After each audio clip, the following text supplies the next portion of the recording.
Episode 6. Tonight, Christine and I will be discussing sticking with it. And I ain't talking about sticking with resentments towards your spouse. We are not.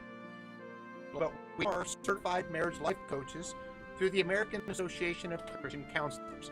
I'm Bryan Hoss. This is my lovely wife, Christine. And we're just hussing around. All right, so let me say this before we get started. If you are in an abusive relationship, everything we're about to talk tonight does not apply to you. We pray to reach out to someone, us, whatever, but staying in an abusive relationship is not safe for you and definitely not safe for your spouse. Being said, so why did we pick the topic sticking with it? So Chris and I have been, obviously we've been off the air for a couple of weeks. We had to buy a new computer, update software. We just had all kinds of stuff going on so we could continue to do our little live stream here that we so much enjoy. So sticking with it. We made a commitment that we would do this, sticking with it with our marriage. And in the event of these last several weeks that, we give our vows for better or for worse, but it is more and more the meaning of for better or for peace out. It's a really sad state. I mean, and I show no bias, Christian or non-Christian. That's what it is. That things are good. It's all good. Soon it gets rough. Peace out. So, what is our verse of the day today, Chris? The verse today is on the screen, and it is James 1:2-5. Consider it all joy, my brethren, when you encounter various trials, knowing that the testing of your faith produces endurance, and let endurance have its perfect result, so that you may be perfect and complete, lacking in nothing. But if any of you lacks wisdom, let him ask of God, who gives it to all generously and without reproach, and it will be given to him. Right on. And that's just a lovely verse, especially if you apply it to your marriage. Well, we were looking at different verses. I mean, it's kind of our thing now to have a verse of the day. Right? And, we were looking at the different verses that we found that seemed to apply to what we were talking about, and that one just kind of resonated is the word I was looking for. Resonated in with both of us for what it means to stick with it. Just the testing of your faith and endure. And I love the Endurance. fact I love the fact in that verse that it talks about if you're lacking wisdom, ask God about it. Yeah. Who gives it freely, so basically you're lacking nothing. And I mean, and regardless of why we've got married, we are where God has called us to be, which is married. Right. And I think regardless too of when in your life you got married, and if this is your second, third, first. We don't even want to go this. Should we talk about the statistics? Not yet. But we have, regardless of where you are, when you got married. Right. Whether, like for us, this is your third marriage. Your first marriage? My first is, are we in our, which one is the one that God called you to? Yeah. That's very deep. And the one that God called you to is this one. Yes. Not because it's me, but because Right? this is the marriage that you were in. Yeah. And so you need to stick with it. I'm getting ahead of myself. Anyway. Well, but you're not. But in just let's expound on that a little bit, because my first marriage got divorced on that one. I had not accepted Christ at that time, Mm-hmm. pretending that I had so I could get married, because I was an addict, and it was my train of thought of securing a regular fix for my addiction.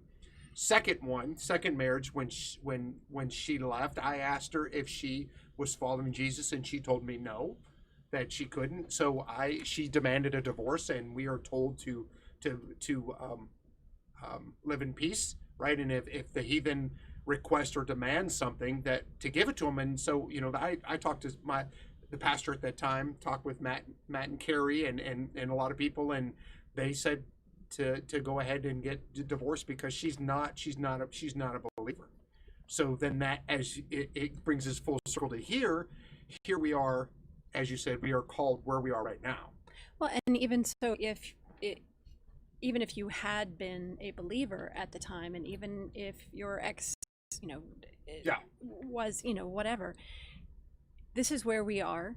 Where we are is where God has called us to be. And there's such a thing as grace. Yeah. That's what we're living in. But let's go back to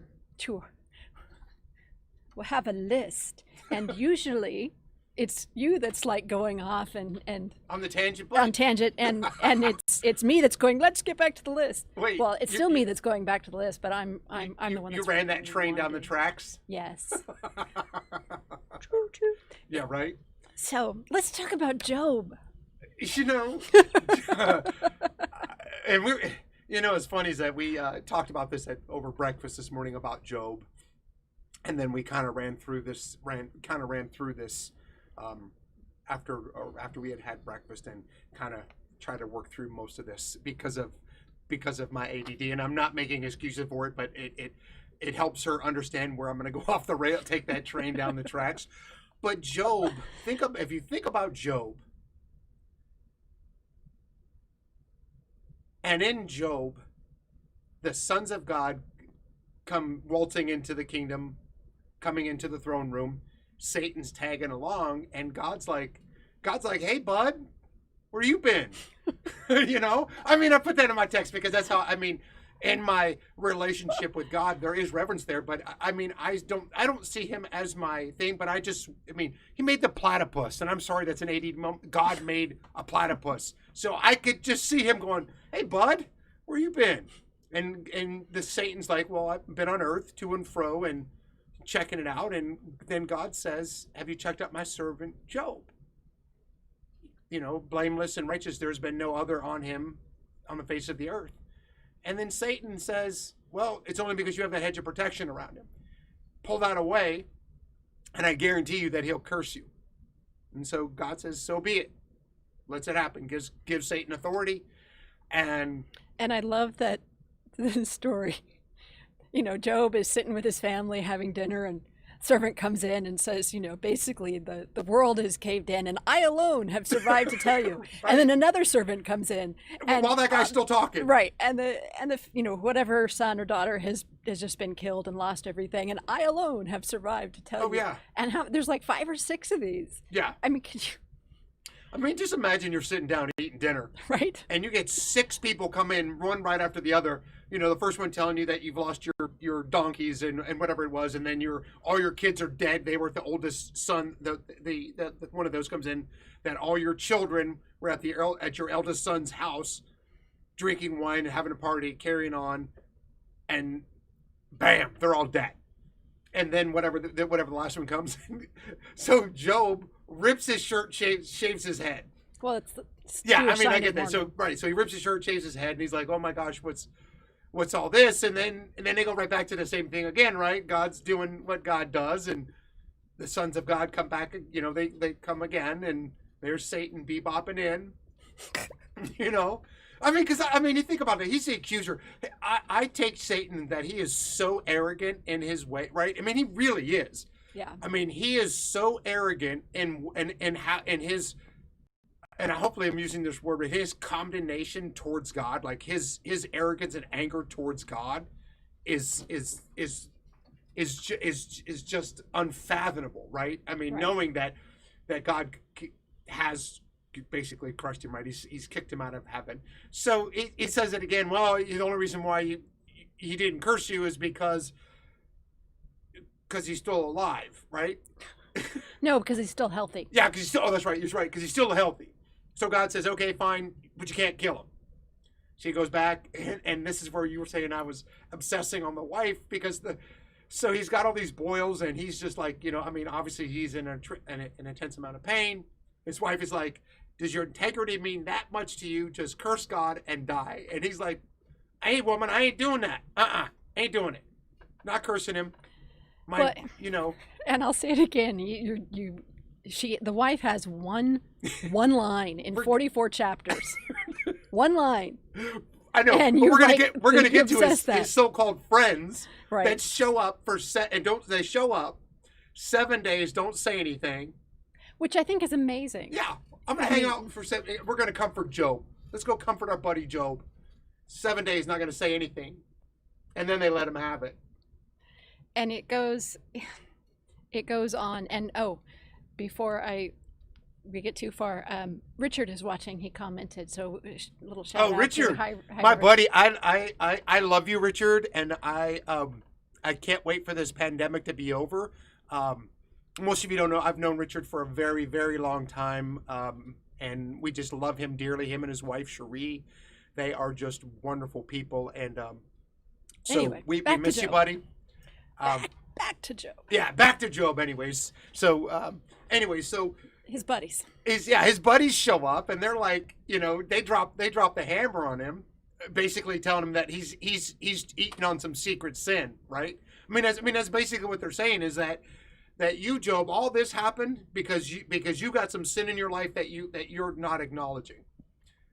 But yet we know in the beginning of the chapter, God says, have you checked out my servant Job, the blameless, righteous man?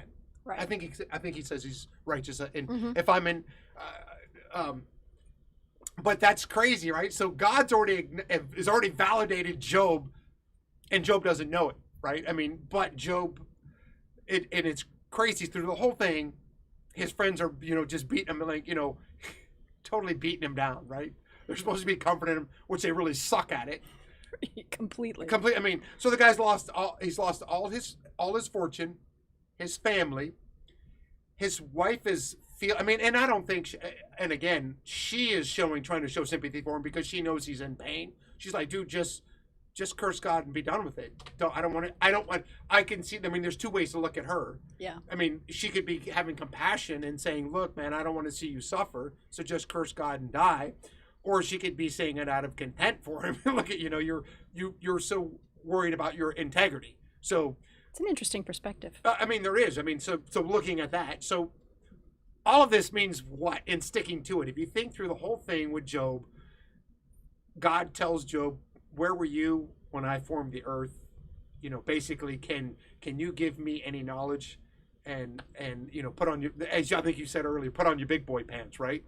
Well, stop, because Stop whining. Yeah. Job spends most of his conversation yelling at his friends for really sucking at comforting him. Right. And complaining that God is doing what he's doing. Yeah. And he's whining and complaining, and then God comes back and does his thing. It shows well, obviously, because he's human and thinking in the divinity of Christ, how he was able to take all of that, where Job shows his humanness. Like, we get that, that where Christ didn't. I mean, Christ did, but he didn't. I mean, he didn't complain, like, and not trying to bunny trail that, where God, where Jesus says, "Take this cup from me, right, but your will be done, not mine." Right. Where Job is just, I mean, his flesh is, I mean, he's really struggling.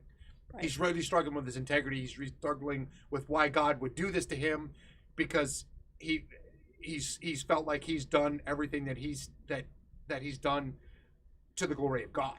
Real, I mean, to put it in a nutshell. Right. So where does that put us in our marriage? Right, is sticking with it, is that so many times that we don't put God at the center, and we're trying to glorify ourselves. Absolutely. And we don't see our spouses like we should, right? So the flip side of that is, if God is at the center, not ourselves, not my selfish ambitions, not your selfish ambitions, it makes it easier to see you through God's lens, right? So we want to, I mean, because we are told to model Christ, right? That husband loves your wife as Christ loved the church. But if I am where I lead is where you're going to follow. Right? Right.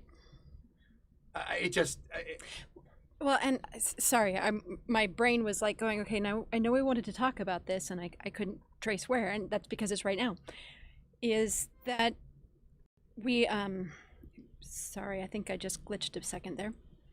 My finger, I hit the be right back screen. Nice. We'll be right back. Not. No, we're here. Just No. kidding. Is that this is an example of why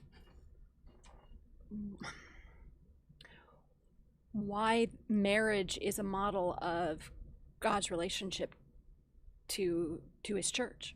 Yeah. And that's the covenant. And this is not on the list. I'm skipping around. I'm totally flabbergasted today. It's awesome. But you know, anyway. but I get where you're going with that, right? Because as guys, where we lead, she's going to follow. And talking about that covenant, right? And that all ties together with the covenant. When the day that I said, "Will you marry me?" you said yes, and then we said our vows: for richer, for poorer, for sickness and health, till death do us part. And then, guys, we get mad when God is really not at the center of our lives. Like, and I've been reading I'm not going to say this. So I've been reading the book Kingdom Man by Tony Evans.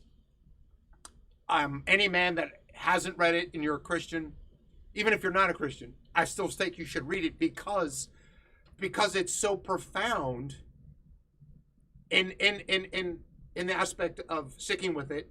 My covenant to my wife, my covenant to God, because I've said those things before him, that I will do all these things, and it's not going to be about me. It's going to be about him, and I'm going to love you like he loved the church, as Christ loved the church.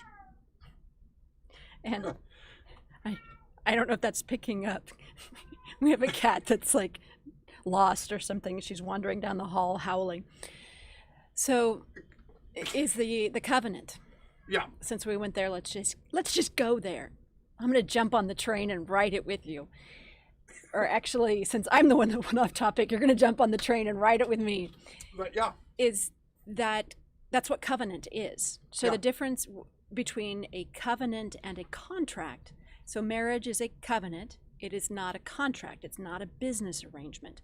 Right. A contract means you do your thing, I do my thing, and if I don't do what I agreed to do, you're out. You get to go. Well, and I you get get to go, repercussions, peace our out. reparations for that too, right? I mean, if you break the contract, there could be monetary dollar value or whatever Exactly. with that contract, and that is how marriage is treated in America today. Not in America, in the world. Oh, That's yeah, I stand. Yes, but that is a covenant, yeah, which is what God has with us, right. and why that is the model for us, is that a covenant is, I'm going to do this, you're going to do your thing, and if you don't do your thing, that's not on me. That's not my problem. I still need to do my thing. I still need to keep my. Is that Richard? Like, yeah, Richard just commented that he could hear the You Harriet. can hear the cat. That was Harriet howling. Yeah. So with the covenant of marriage is, it doesn't matter what your spouse does. Right. You still have your obligations that you need to keep no matter what your spouse does. That's what a covenant is, and that's what God does for us. Yeah. Well, and God doesn't say, I'm going to save you if you do this, this, and this, and this, and this, and this, and this, and then Right. if you don't do any of those, if you happen to not do one of those things on a daily basis, then you're out. Yeah. And think about this in marriage, because we're told that husbands love your wives Mm-hmm. unconditionally. She doesn't have to earn it. Wives, respect your husband. He doesn't have to earn it. You respect him unconditionally. Yes, and again, like we said in the beginning, we're not talking about abusive relationships. And again, our backstory, obviously, I'm a recovering addict. Christine, obviously married to a recovering addict, and but that goes to like in talking with reading my book of Tony Evans, The Kingdom Man. In that book, Tony talks about his father who was not a Christian, but became a Christian. And at the age of 10, so Tony talks about that his life, like he figured it was going to be like everybody else's. His parents fought all the time, and that they were going to get divorced. Something happens. Tony's father hears about Jesus, becomes a Christian, and is on fire. Now, there's a little backstory to this, if you will, if I may, is Tony's mom was not on board with that from the beginning. She did everything she could to keep Tony's dad from reading the Bible, going to church, doing all those things, right? That Tony's dad would get up in the middle of the night, or when his wife had gone to bed, would read the Bible, pray, get on his knee, doing all those things that that we talked about in James chapter 1, verses 2 and 5, what we've read earlier, our verse of the day. All of those things, right? Producing faith, endurance, and all those. So he continued to persevere, even though his wife was doing everything within her power to stop him from doing those things. And then one night he's down there praying, she comes down crying, and then just says, I've treated you so bad, so these things, but yet you continue to love, like he continued to love her unconditionally. And then she says, I want what you have, which is so powerful, right? It's amazing. As a man, having your wife come down that she's been treating you like dirt, whatever it is, and you continue to love, you continue to pray for her, you continue to do all these things that God's called you to do as the kingdom man in your home. And she says, I want what you have. And then obviously Tony Evans, it's not, I don't know. I mean, he doesn't talk about the story, but obviously it works out well for Tony, because of a world-renowned pastor in Dallas, Texas. Yeah. Just a wonderful, wonderful, amazing man. But the thing about that is, and this goes into the National Association of Marriage Enhancement in Phoenix, Arizona, did a study about couples who pray every day.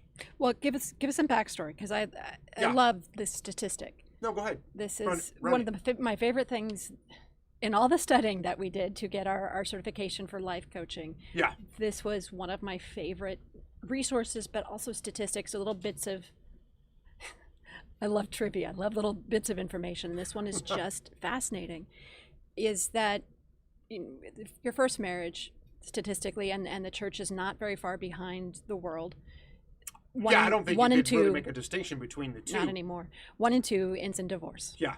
And then out of first marriages, right? First marriages, 50% of those end up in divorce. Second marriage is like something up 78%, and then it just gets higher the more you go. So well, I don't know if it gets higher, but it's highly likely that if you divorce from your first marriage, that you're going to end up in divorce again and again.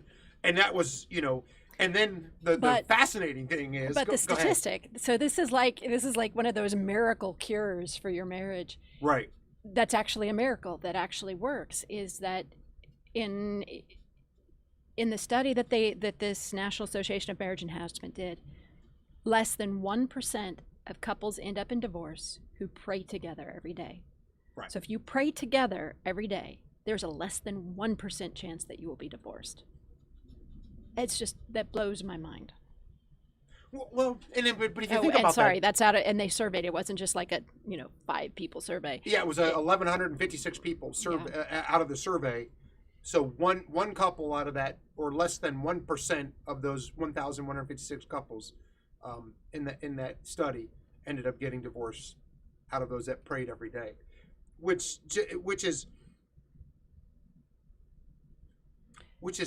simply. But it follows with what you were talking about, with where you lead, I'll follow. Oh, I mean, our marriage is a perfect example of that. I might not be, okay, fine, let's do our Bible study, but I'll do it. Yeah. But if you don't push it, and I'm in the mood of I don't want to do it, I'm not going to push it. I'm not going to say anything. And I had this thought of, you're like, oh, fine, I do it, or if not, I'm going to go play solitaire. Or whatever, some stupid Candy random Crush, game on my phone. Golf Clash. Yeah. But no, you're right. It as the man, if you and this is the scary part too.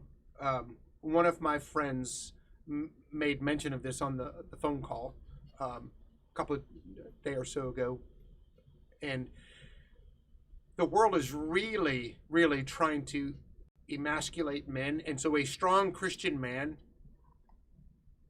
is gonna. If you think about this for a minute, that the world doesn't want a strong Christian man leading his home, because one, what woman would not? If you're married, if that's your husband and he is doing the right things, day in and day out, obviously he's human. He's gonna have some errors.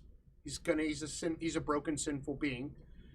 But how could you not be all in on that? No, even if Job happens, you lose everything financially, whatever. At the adversity comes, but you know that your husband is standing on the rock, which is Christ. And then same for the man. I mean, if you think about this, I've done a lot of work with, and I talked about this last episode about the Conquered series, and in there, and this is kind of, it reflects, it's not the same scenario, but in that workbook, working through that, they talk about a guy who was having troubles in his marriage. He got friended on Facebook from an old high school flame, ends up in an affair. Similar, our story is, it wasn't an old high school flame, but it was a female friend, friended, ends up in an affair. So if for me, and we talked about this, if you're on the cusp of cheating because you feel entitled that your spouse is not doing something, and that can be anything. It doesn't matter. Ours was the dishes. Well, you think about, a big fight about them was dishes, right? Which is stupid. Exactly. We're talking about dishes. I wasn't expecting you to go there. What about dishes? But it's true though. If you think, so if you're on the verge of cheating, because we're talking about sticking with it, and we're not delusional to where our marriage was and where it is now. because I was ready to give up on our marriage. Did he type something? No, John just jumped in. John who? So John. Richard Ray, so let's pause for a moment, is on his first marriage and has been married for 22 and a half years. Richard, this is why we love you guys. And he loves her more every day. And John Vetter said Kim and he have been together since 6th grade. I remember that, him telling that. So John Vetter, I'm going to say this because I think I'm looking right at you, buddy. I love you guys. We miss you, Kim. We'll try to make sure we get some more Archie videos since we're going to bunny trail this real quick. But it's amazing that the examples and I have a great backstory on Richard, and this is crazy. I wonder where his marriage would be, and he can type in there. You can type in there, Richard, because you were not a Christian when you and I first became friends 20 some odd years ago. Richard was not a Christian, and he is now. And how much his marriage has changed, and Richard is just, I mean, like I think I proposed a question to him about if I'm wrong in living my life as a Christian, I lose nothing. But if I'm right and you're wrong, you lose everything. Are you willing to die on that sword? And we left it there, and we love Richard unconditionally. We love Richard and Cherie unconditionally. They are amazing people.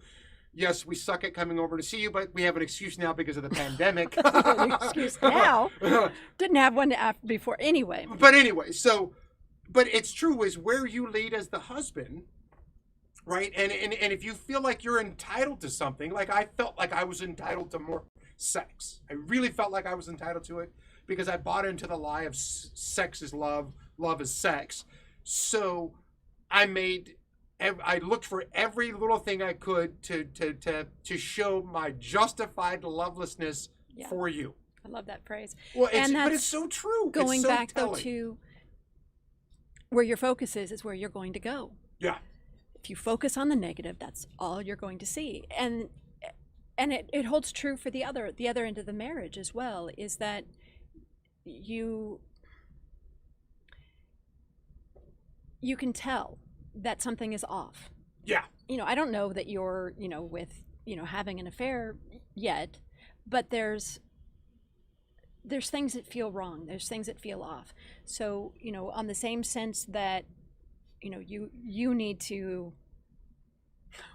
when you kind of feel yourself crossing over that edge, you need to check yourself, come back to God, forgive your spouse for your perceived ideas of their faults and their issues. And that was nasty for us to be able to get. I mean, if you think about that whole, you're talking about coming back, especially if you're dealing with somebody who is an addict, right? I mean, we're not even scratching. We haven't even scratched that surface of, you were saying come back, because think about the day you found out and you had Derek and Tina, and how I reacted then.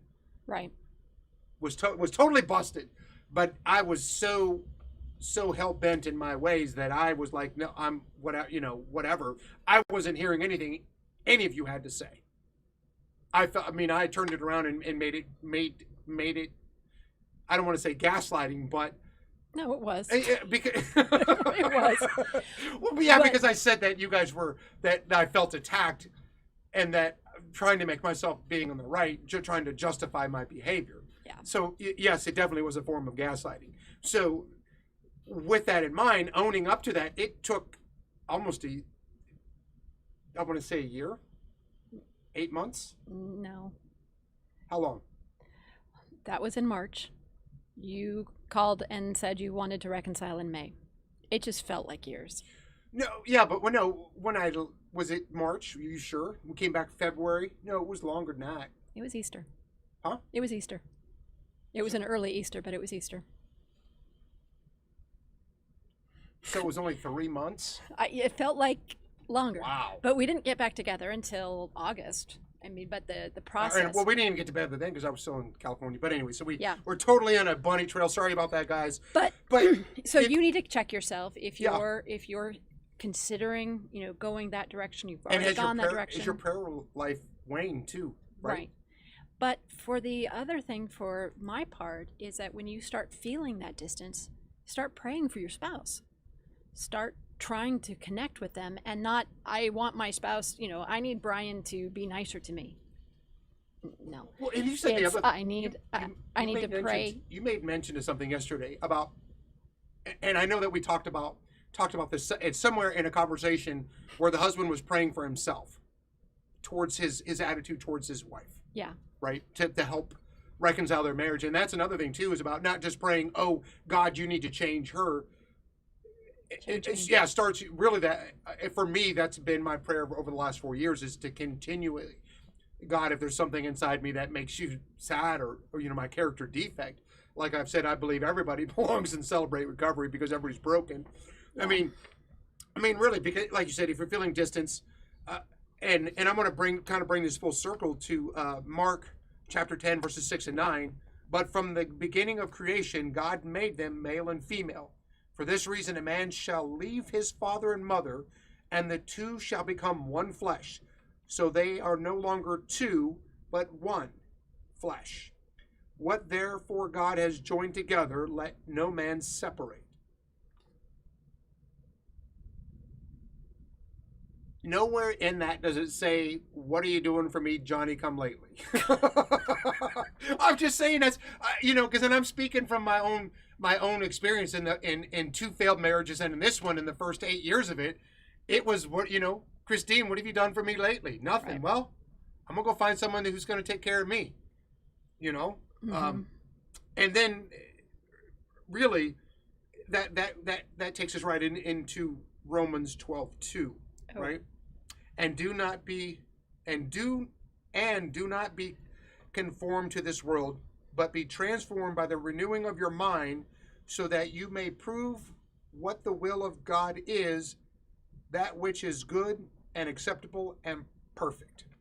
And this verse went with the idea of, you are where you're called. Agreed. Stick with your marriage. Don't listen to what the world says about. And we talk about this in CR. We talk about in CR about looking inside of me and turn to the Lord, right. Test our ways, mm-hmm. Examine our ways, and let's let us return to the Lord. Because if God is at the center of my marriage, there is no place for there's no place for any addiction. Yeah. And that means there's no place for self-gratification in that. And I don't mean in a codependent way either, like being so codependent on your spouse, but being in a loving relationship, genuinely caring for your spouse, and no, Johnny, what have you done for me lately? All right. So I'm going to jump in and kind of cut you off a little bit, because we're running really long. We went on too many bunny trails, and I wanted to get in and get this, because this is going to take a little bit. Yeah. And when we were researching this, I came across something that I can't believe, as a lifelong Christian, and most of my life being raised Baptist. And I'm going to throw this out. You went to Nyack College, which you had to do a minor in Bible, right? Minored in Bible. Minored in Bible. So awesome. I should know this, but I'd never heard the phrase "the one another" passages. Yeah. And came across these in something, different context. And as I'm reading through them, I'm just thinking, this is a manual for marriage. It's completely what that is. So I'm going to share the screen.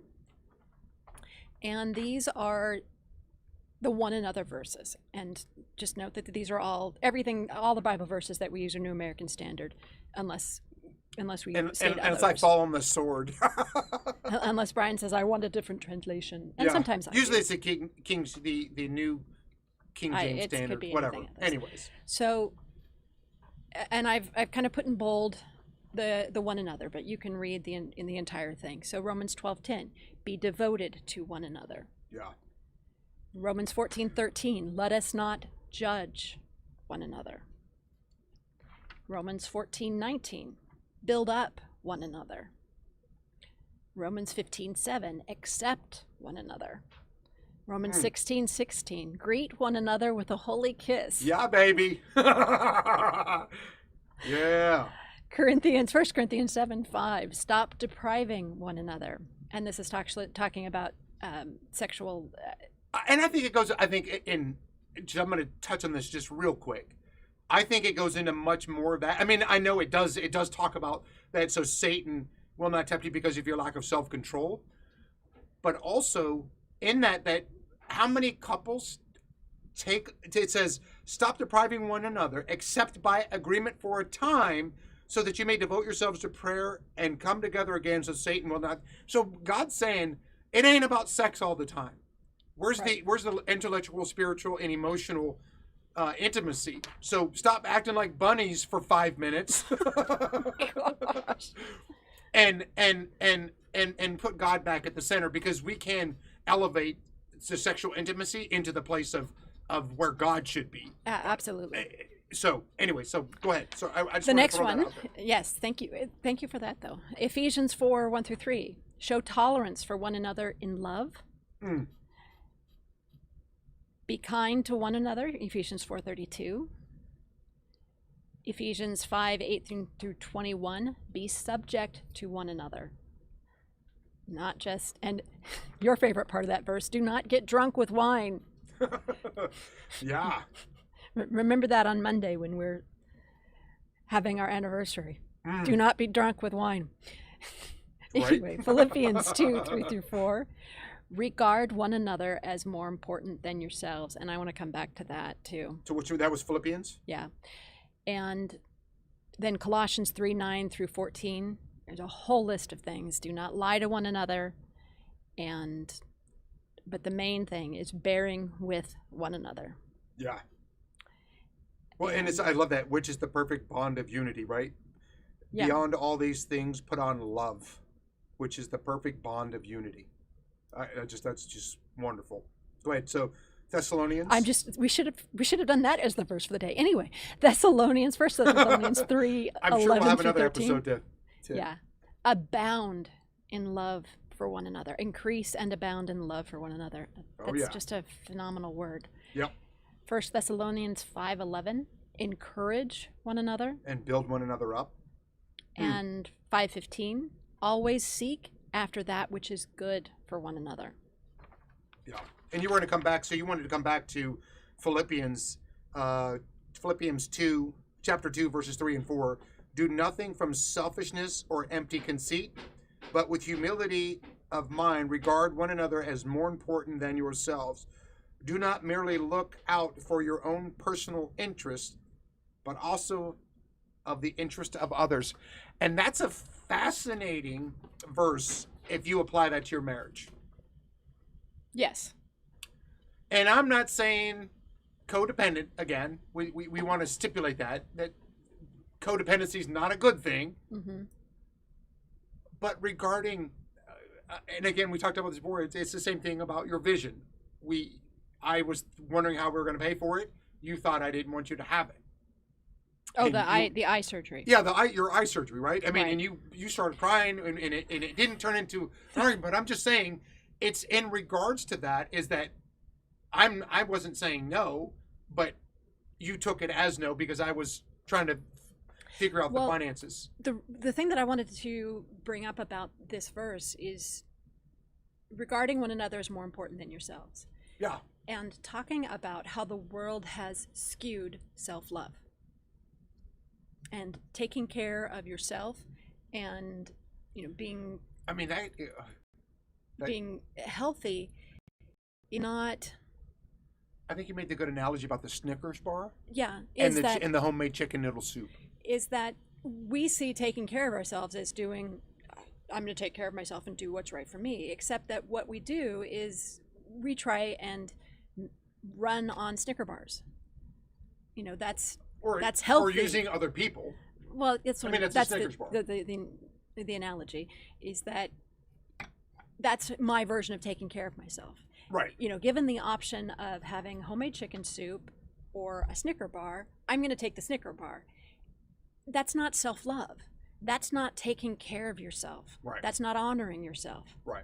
That's being unhealthy. Whereas if I take care and I take that homemade chicken soup, especially like the homemade chicken soup I made the other day, that right. Instead of noodles, it had zucchini. It was really, really, really good. Right. And it was healthy, and it had vegetables, and I liked it. And if we have that as our model of loving yourself, and then you say, now love someone else more than you love yourself. Right. How could you not? I mean, even that's profound love. And I'm just saying that's what it, Christ does for us. Yeah, but if you take this one step further, so you were saying this earlier today, and I feel like I think it goes, that's twofold.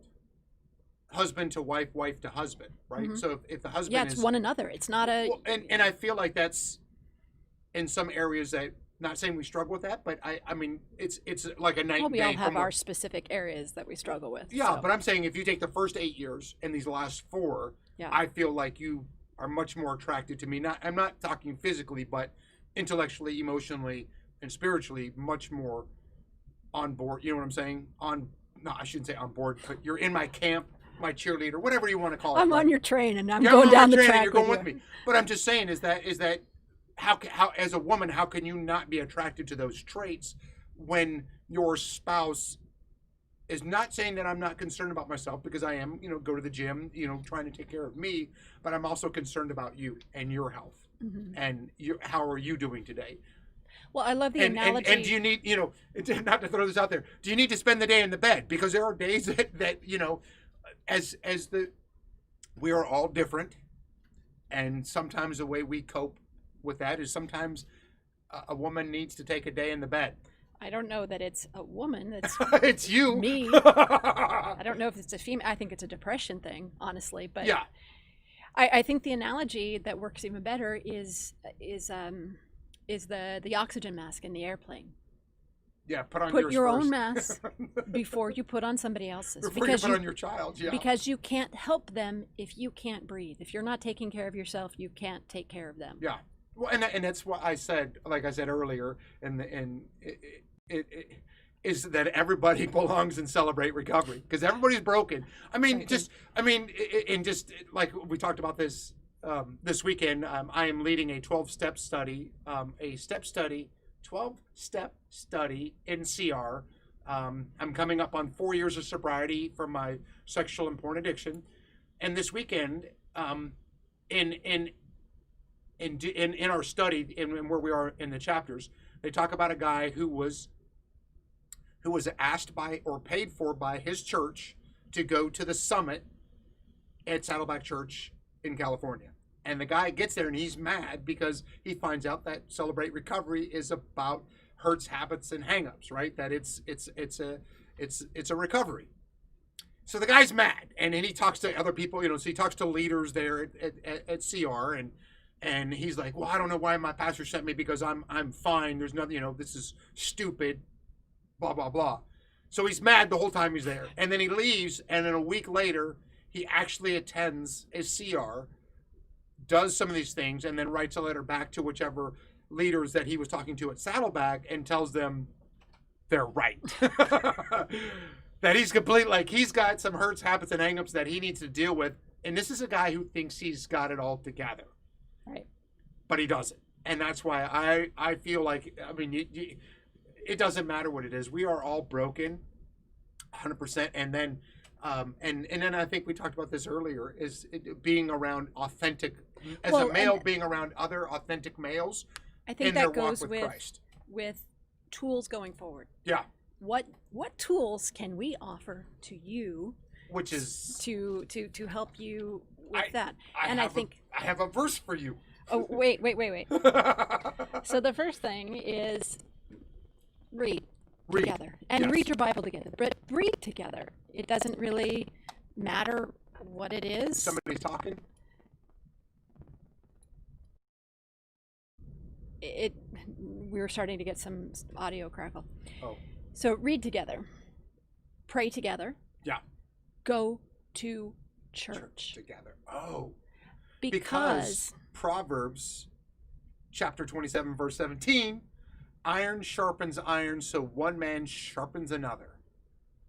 And going to church, you get that that connection. You can also find couples that can mentor you to hold on to you when you're having struggles. And you can also gotta find find that couples old- that You got to find that older couple. Like we have a couple in our church that we've talked to, and then finding that younger couple. or for us, John and Kim and Yeah. Richard, Ray and Cherie is, those couples that have been, we're coming up on our 12th anniversary. There's, they're 20 plus years. Yeah. Well, I mean, And I was having that really much mentorship. more thinking, which we kind of miss out on is John and Sharon Tuck. Jim, I'm sorry. Did I say John? Jim and Sharon it's Tuck. because of John better. Yeah. Yeah, John Vetter. Well, we already said that, but him. I mean, there are several couples that we know. Anyway, yeah. dismiss all those people. So it's those other couples, and also being in a position to mentor another couple, Yeah. younger than yourself, or a new couple, or somebody that's struggling with something that you've overcome. That's why we're doing this show. It's exactly. And I'd have to say that we have learned a lot about our relationship, about each other through this process. And I think we've gotten closer to God. Yeah. We have, put God more at the center of our marriage. We've done a lot more praying. And do you have a cat? Jasha. She's right there. You didn't hear her sneezing? Oh, I'm sure no, I it didn't. was very loud in the headset. It's awesome. So, we've learned a lot about and we've certainly had more time in God's Word. Yeah. as a process of this. We sat down a couple of nights ago and read the book of Job. Yeah. That was just, Go figure. it was awesome. And then the other tools is I'm using this as a tool, And not to play Golf Clash. or solitaire, or whatever random phone game of the week it is. Candy Crush. I've Ultimate never Golf. played Candy Crush, but Whatever. all those silly type games is